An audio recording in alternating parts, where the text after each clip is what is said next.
आज आपण मुंबई स्टाईल पावभाजी कशी बनवायची हे पाहणार आहोत.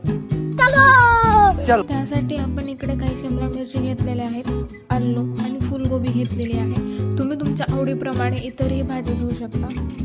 त्यानंतर सर्वांना व्यवस्थित धुवून घेऊन आपण आलूचे साल्टे काढायला घेऊ. सर्व आलूचे साल्टे काढून घ्यायचे आहेत. त्यानंतर एका आलूचे 2 भाग होईल असे सर्वांना कट करून घ्यायचे आहे. सर्व आलू कट झाल्यानंतर आपण शिमला मिरचीलाही व्यवस्थित बारीक कट करून घेऊ.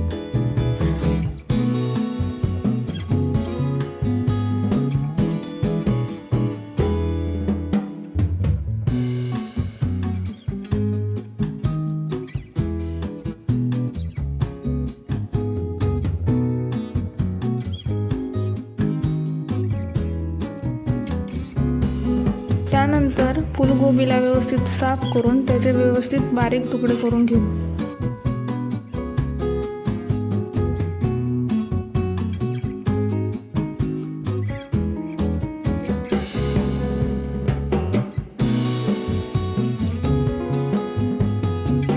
त्यानंतर सर्व कापलेल्या भाज्या एक एक करून आपण कुकरमध्ये टाकून घेऊ.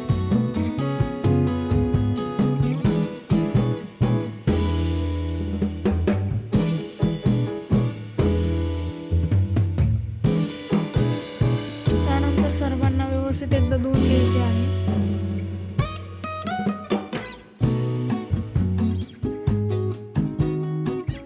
भाज्या धुतलेलं पाणी व्यवस्थित काढून घ्यायचं आहे. त्यानंतर त्यात भाज्या शिजतील एवढे पाणी टाकून घ्यायचं.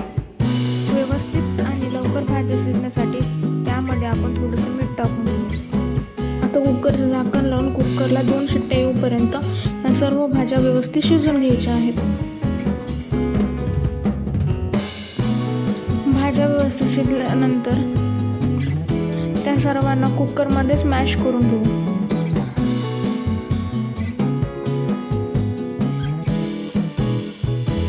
आता भाजी बनवण्यासाठी आपण इकडे 2 कांदे व्यवस्थित बारीक कापून घेऊयात.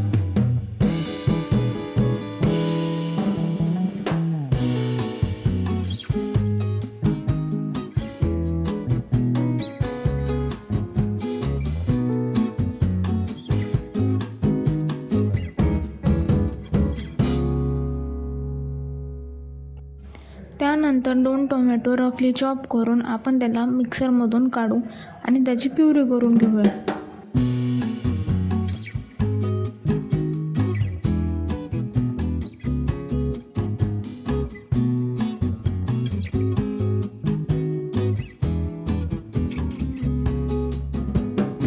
आता भाजीला फोडणी देण्यासाठी आपण एक कढई गॅसवर ठेवूयात.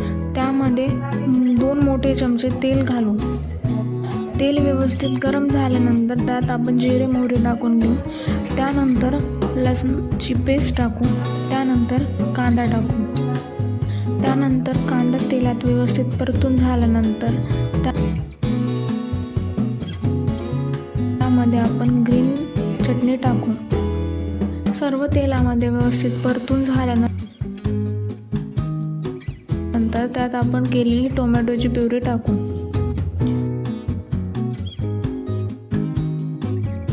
टोमॅटोच्या प्युरीने तेलामध्ये तेल सेपरेट केल्यानंतर त्यामध्ये अर्धा चमच हळद, 2 चमचे लाल तिखट आणि पावभाजी मसाला टाकून व्यवस्थित मिक्स करून घेऊ.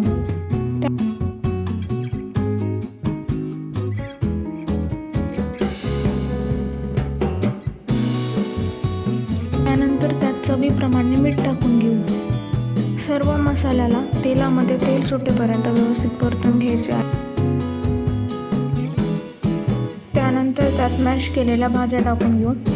भाजीतून व्यवस्थित तेल सेपरेट होईपर्यंत आपल्याला भाजी शिजवून घ्यायची आहे. त्यानंतर आपली भाजी रेडी आहे.